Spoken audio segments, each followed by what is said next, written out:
വയലാർ അനുസ്മരണവും കാവ്യാലാപനവും സംഘടിപ്പിച്ചു.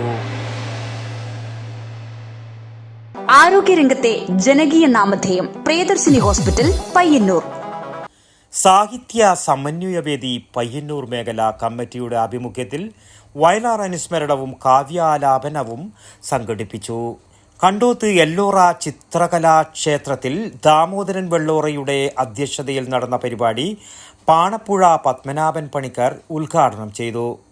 ആ നിരന്തരമായ സാധനയാണ്, അല്ലെങ്കിൽ ആ നിരന്തരമായ അനുസന്ധാനമാണ് വയലാറിൻ്റെ കവിതയിലൂടെ സഞ്ചരിക്കുമ്പോൾ, അല്ലെങ്കിൽ ആ കവിതയിലൂടെ നമുക്ക് ലഭിക്കുന്നത് ഈ അനുസന്ധാനത്തിലൂടെ മാത്രമാണ് എന്നാണ്. കാരണം കേവലം വാച്യമായ അർത്ഥത്തിലൂന്നിയല്ല അദ്ദേഹം വാക്യാർത്ഥങ്ങൾ പ്രയോഗിക്കുന്നത്.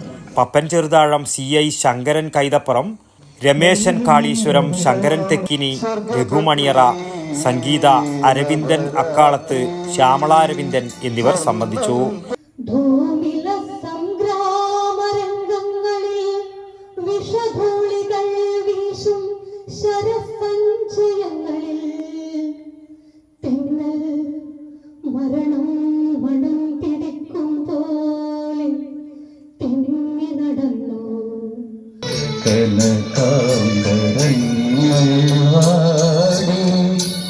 കടത്തുവള്ളം യാത്രയായി യാത്രയായി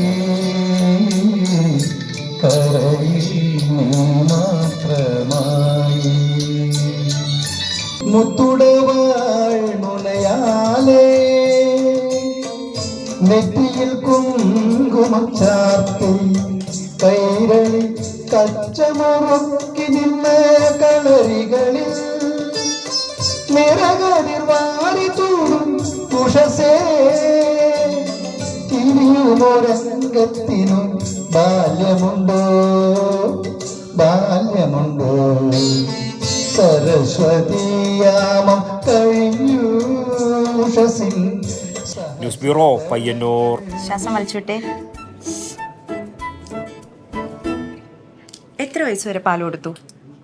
1 വയസ്സ് വരെ.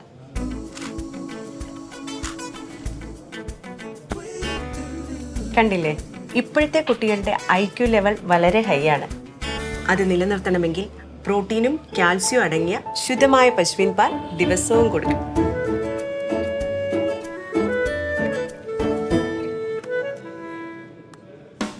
ഇപ്പൊ ജനതാ പാൽ എല്ലായിടത്തും ഉണ്ടല്ലോ.